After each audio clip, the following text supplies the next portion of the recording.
down. And our personality of the week, as usual, will wrap things up on the program.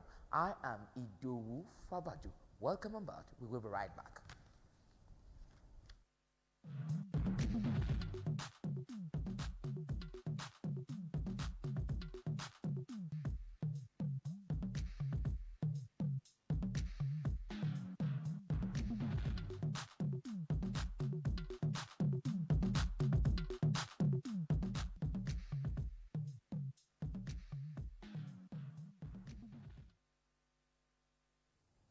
Thank you for joining us. The Hubert Ogunde Living History Museum in Ososa, Ogun State is one of Nigeria's foremost tourist attractions. It is so because the late theatre icon left a legacy there which remains a reference point in the industry and is still being explored by different generations of Nigeria. This museum is, however, just an element of the big dream of the theatre legend who had envisioned a film village in the same town. Elizabeth Esson was in Ososa and brought back this insight into the museum and the dream of the theatre icon, expanding it to a film village. Let's go there.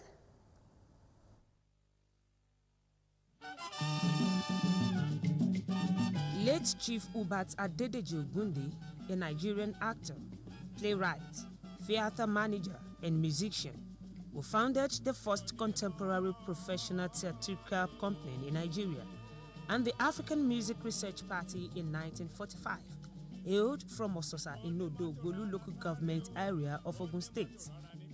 In his career on stage, he wrote more than 50 plays, most of which incorporate dramatic action, dance, and music, with a story reflecting the political and social realities of the period.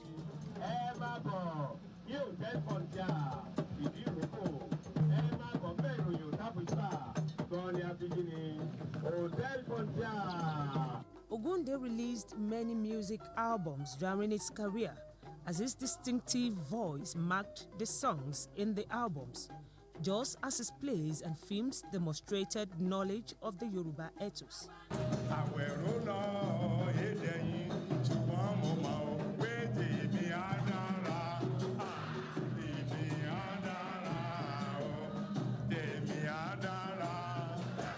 I write the story of what is happening in the society. That's how I believe it. It may be social, may be religious, may be folkloric, and may be political, if you like. But to me, the theater is to reflect the image of the society in which we live. The Ogunde Theatre was largely a family-run business, and all his wives and children took part in the productions at one time or the other. Some of the children were actors, actresses, and while others were drummers, singers, and ticket sellers. All the wives shared the stage with their husband at various points in the history of the theatre.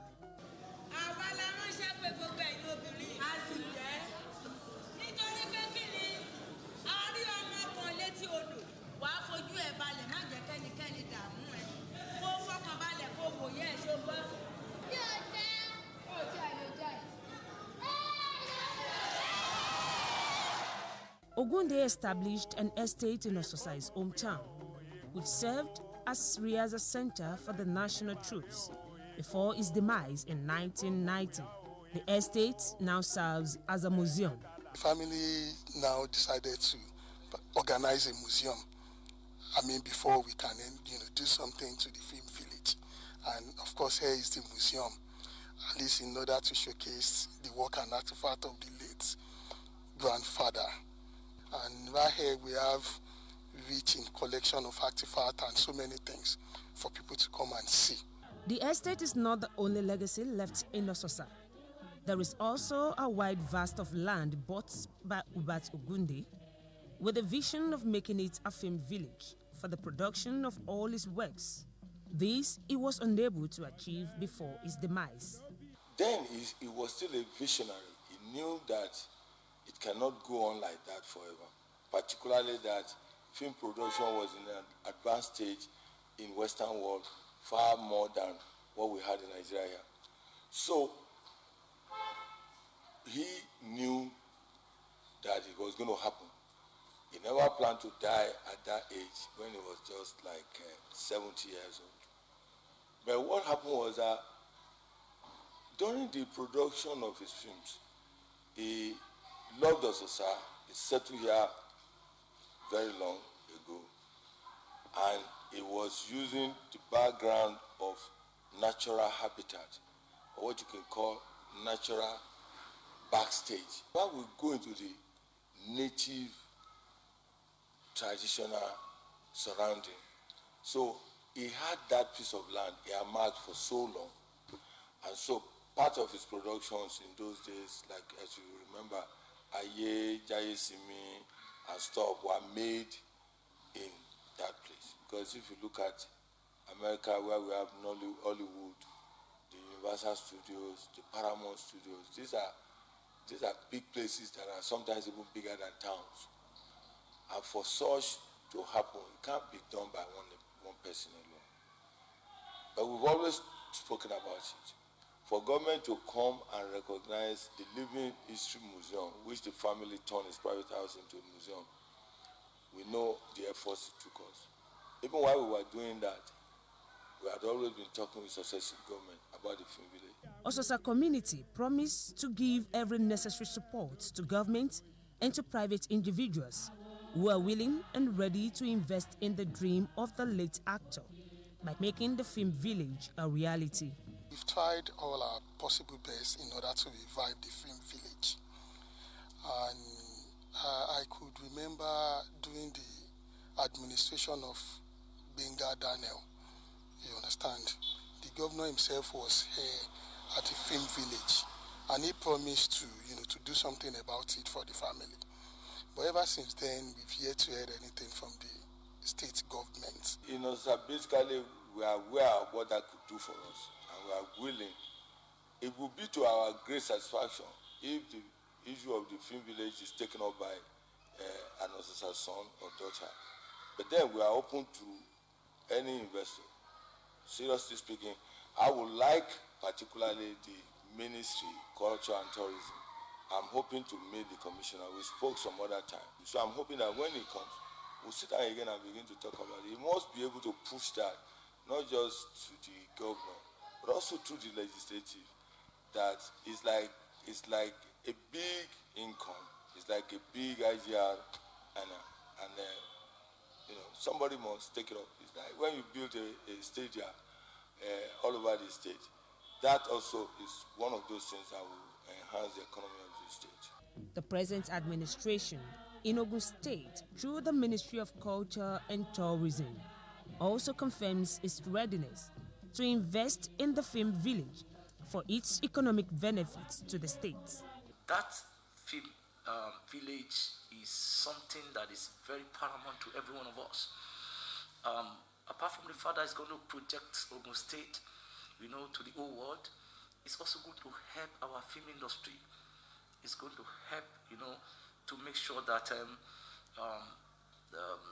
we know of Hollywood, we know of Bollywood and others, and also it's going to actually, bring about, a turnaround in the film industry. So it's our passion. A lot of plans are really going on, and I'm sure that, God helping us, after the COVID, we're going to start serious work. We've already created the environment, for them to come. Once they come, we are ready to partner with them. So if we see anybody that is willing to, partner with the state government in the issue of this film village, why not? We're ready. Because it's part of our vision, you understand? And it's vision that actually drives. So it's part of our vision, you understand? It's part of the vision of this administration, and we're bent in making sure that all that is said, particularly our vision and then our mission, we'll carry it out. When the name Ubat Ogunde is mentioned, also comes to mind, as well as Ogun State, as the film village is finally achieving all that are not only beneficial to Ososa and Ogun State, but to Nigeria as a whole. Elizabeth Esson, OGTV Social and Community News. Thank you, Elizabeth. And now, following the directive of Ogun State government that all churches and mosques as well as religious activities can now open after 5 months of COVID-19 lockdown. Muslim faithful in Abeokuta converged on various worship centers to perform their 2 obligatory Jumats halted by the coronavirus pandemic in the country. Similarly, Christians are also working to ensure that on Sunday services are observed, but in accordance with COVID-19 protocols of the state government. Let's join Yusuf Ganiyu for details of how faithful of the 2 religions braced to the new normal in the state.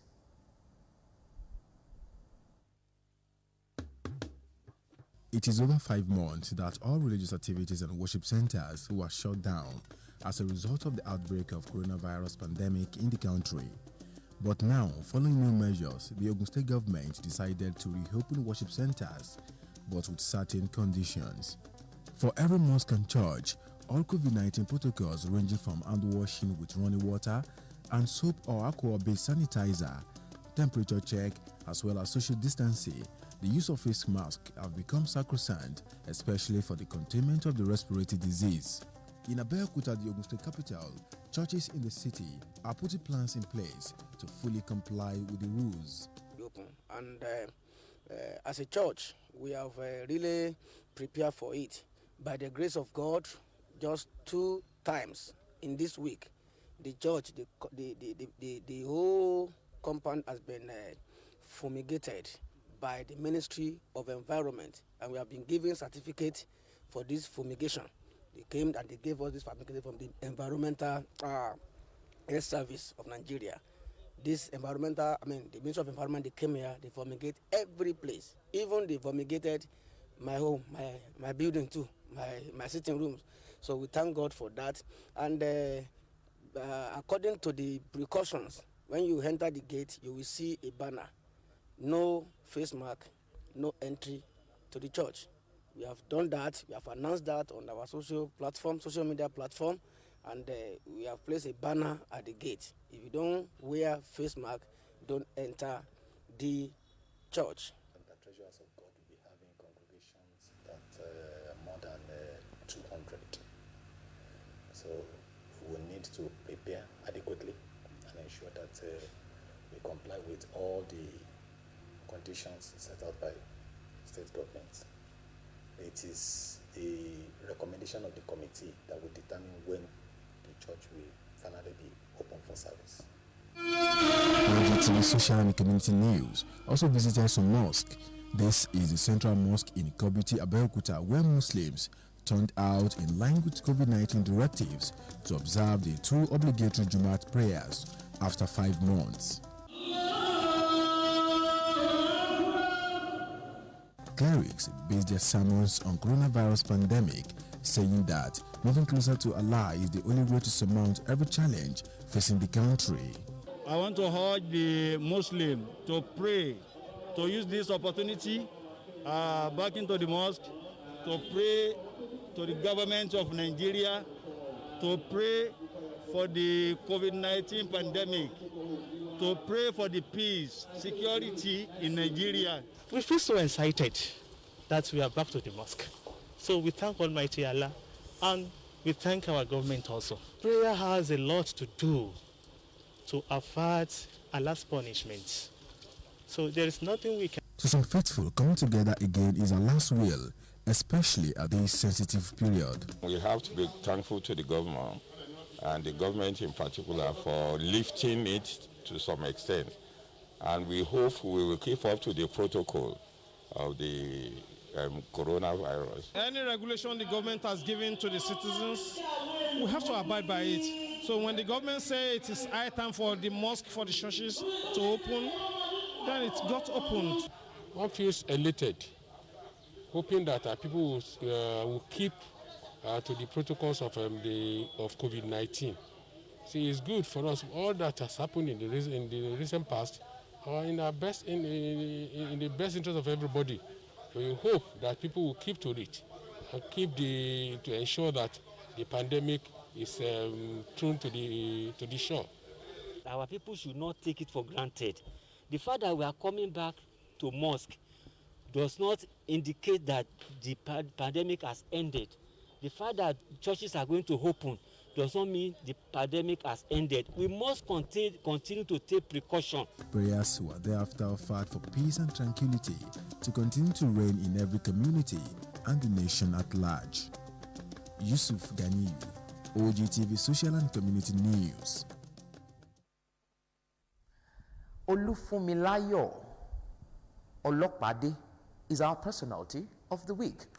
A prominent hematology oncologist, she has made remarkable impact in her profession, which qualifies her for our focus on today's program. We invite to her word in this package. Let's enjoy.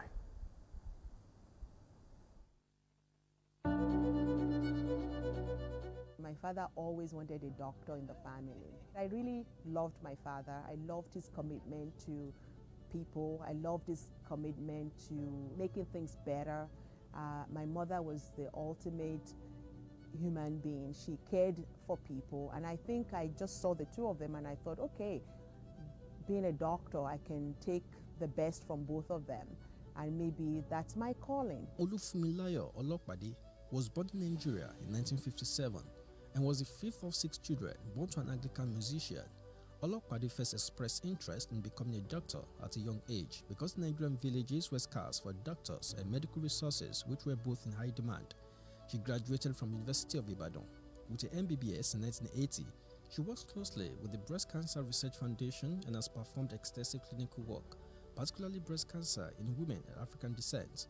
She is a member of the American Association for Cancer Research, the American College of Physicians, the Nigerian Medical Association, and the Institute of Medicine. She started her career as a medical officer in Nigerian Naval Hospital, afterwards moved on to Cook County Hospital in Chicago, where she served as internal medicine intern. She joined the faculty of University of Chicago as an assistant professor in hematology and oncology and became the director of Center for Clinical Cancer Genetics, University of Chicago in 1992. Olokpade has won numerous awards, including the Nigerian Federal Government Merit Award in 1975, Doris Duke Distinguished Clinical Scientist Award in the year 2000, and in 2019, the Lincoln Academy of Illinois granted Olokpade the Order of Lincoln Award, the highest honor bestowed by the state.